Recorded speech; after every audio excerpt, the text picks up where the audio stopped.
One show that any and every anime fan has come across at some point, Fullmetal Alchemist Brotherhood. The show has amassed fans from all around the world, all of whom sing praises of the exceptional art style, animation, and soundtrack, as well as the stupendous plot and characters. Tragedy strikes the protagonist Edward Elric and his brother Alphonse at the very beginning of this magical journey. While Edward takes center stage most of the time, we all know who the better brother and true fan favorite of the series is, Alphonse. And today we're here to tell you exactly why. Before we go on though, do subscribe to Anime Soreio for more awesome anime recaps, character analysis, and much more. And click that bell icon too to stay up to date with our latest uploads. And now back to the show. Al lived a happy childhood with his brother and mother. With a natural talent for alchemy, he, with Edward, was his mother's pride and joy. However, the family's happiness was short-lived. Trisha Elric died when he was very young, leaving the boys parentless. He was devastated and aggrieved by her passing, vowing to bring her back with alchemy. This was his first experience with loss and the agony of losing a loved one. He continued to improve his skills as he stayed with Winry Rockbell and her grandmother. After some time had passed, he took up apprenticeship under Izumi Curtis's tutelage, a renowned alchemist, for which he had to pass a test. Together with his brother, he stayed on an island for a month, battling the elements and learning to be independent. After 5 months of intensive training under Izumi, he had mastered everything his teacher taught him. Now, it was time to attempt the impossible. He returned home and together the two brothers attempted to bring back their mother using the forbidden craft of human transmutation, despite dire warnings that death was irreversible. Something went horribly wrong. Once the transmutation circle was drawn, the two boys were sucked into truth, the divine realm. Al lost his entire body because he saw too much of God's realm. Due to his brother's sacrifice, his soul returned to the human world, ultimately inhabiting a suit of armor. Due to the shock and trauma his body went through, Al lost all the memories of how this had transpired. He forgot all about the truth in life before then. In his new body, he was unaffected by human sensations, no longer experiencing things like hunger and weakness.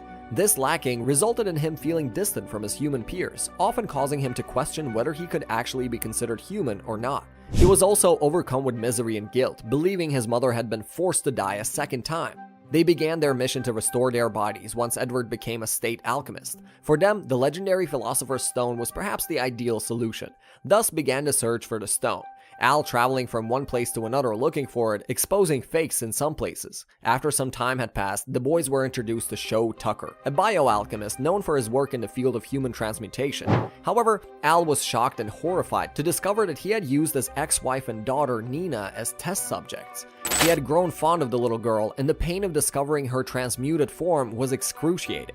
This tragedy was followed by another. A serial killer, Scar, who targeted alchemists, killed Sho and Nina. Enraged and devastated, Al chased them down, completely destroying the entire right side of his armor in the resulting fight. Unable to feel pain, he was unaffected, but rendered useless. Later, he also berated his brother for trying to sacrifice himself for his sake, adamant that staying alive should be their first priority. Al was a fundamentally kind and affectionate person, ready to fight for his loved ones, but refusing to let them put themselves in danger for his sake. This personality trait was the core of his character and something that shone through in multiple parts of the series. After returning home to recover, they then went off to look for Dr. Marco's research on the Philosopher's Stone, incredibly disturbed to find that humans were sacrificed for its manufacturing. Learning about the existence of a fifth laboratory, they went there to find out more about the stone.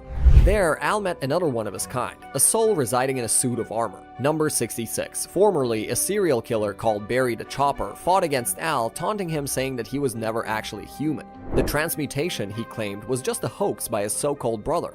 With no memories of his human life, Al, already insecure about his identity, was overcome with doubt as to who he really was. Psychologically and emotionally disturbed, he had to be saved by the soldiers. Al later confronted Edward, confused, angry, and seeking comfort, questioning him about his status. Edward, disturbed, left, and Winry berated Al, calling him out for being insensitive, explaining to him that his brother actually blamed himself for losing his body. Reassured that he in fact was human, but shocked that his brother was living with such regret, he immediately reconciled with Ed.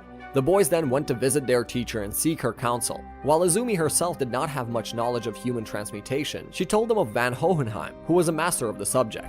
Al was incredibly excited to learn that his father was alive and eager for a chance to reconnect with him. Due to his brother's vehement refusal, however, they decided not to seek out their father. Izumi then asked Al what he remembered about the truth, to which he replied that he had lost all his memories. She deduced that this was a reaction to the shock and trauma he had gone through. Recovering his memories was their best bet. After some time, Al was kidnapped by Greed, who wished for immortality and wanted to study him for that purpose. He explained to the latter that he did not remember how his soul had come to take the armor as a body, discovering that most of Greed's henchmen were human chimeras. Al made a run for it as soon as he got the chance when soldiers came to his rescue. Martel, a snake chimera, who had penetrated Al's armor in order to control him, was killed during an attack. Her blood activated his blood rune, awakening memories of the truth, causing him to black out. He was unable to uncover anything new regarding the transmutation, however. He came round realizing that Martel was dead, something that he regretted immensely, another proof of his kind heart. Soon after, they traveled to Central City where they found out that Hughes had died, and another friend had been accused by his mother. A dejected and grieving Al decided that if it would cost his friends' lives, his body wasn't worth restoring. Hughes' wife, however, insisted that he honor her late husband's death and continue with his mission.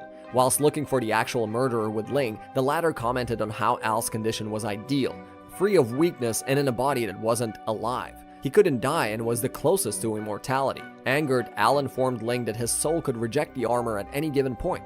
Winry then berated Ling as well, urging Al to return to normal as soon as possible. Because of his supportive friends, Al was able to realize something. He was someone who was genuinely cared for by others, no matter what he looked like, that he was actually human and that he deserved to get his human form back. Edward soon realized that the boys had never transmuted their mother. This was great news for Al in two ways. Firstly, there was a good chance that his body could actually be recovered. And secondly, he was freed from the immense guilt he was carrying, blaming himself for making his mother experience death for the second time.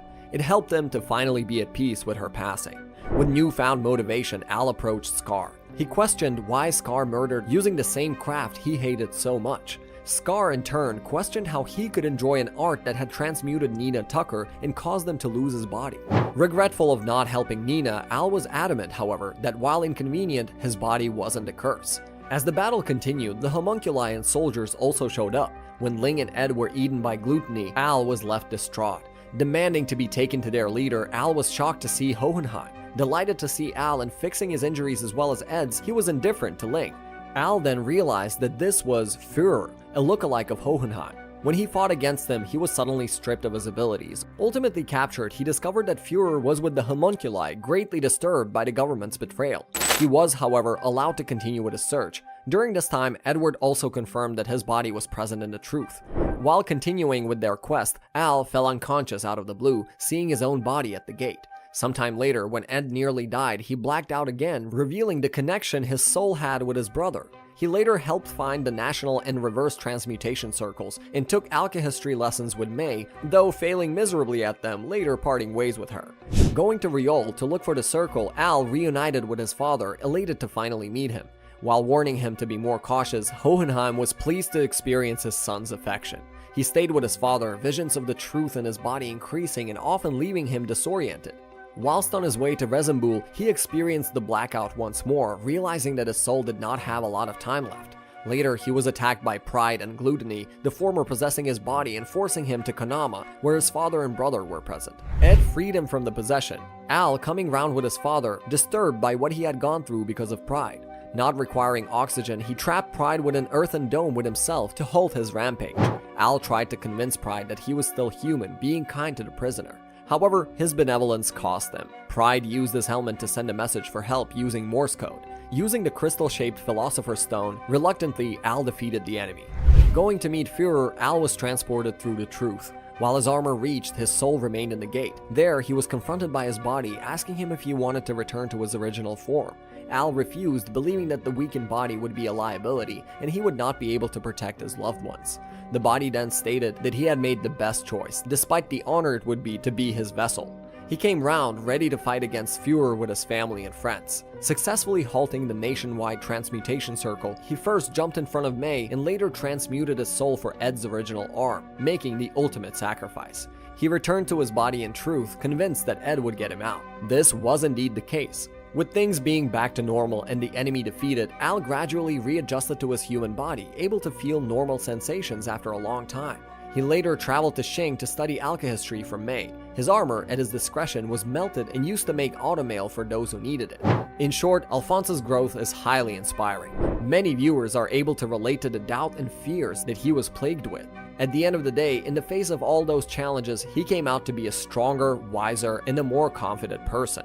While Edward is a phenomenal character, Al is just more inspiring as a whole, someone who is kind, content, and powerful, always looking out for those around him. I'm sure by now you can see how Alfonso can be better than Edward.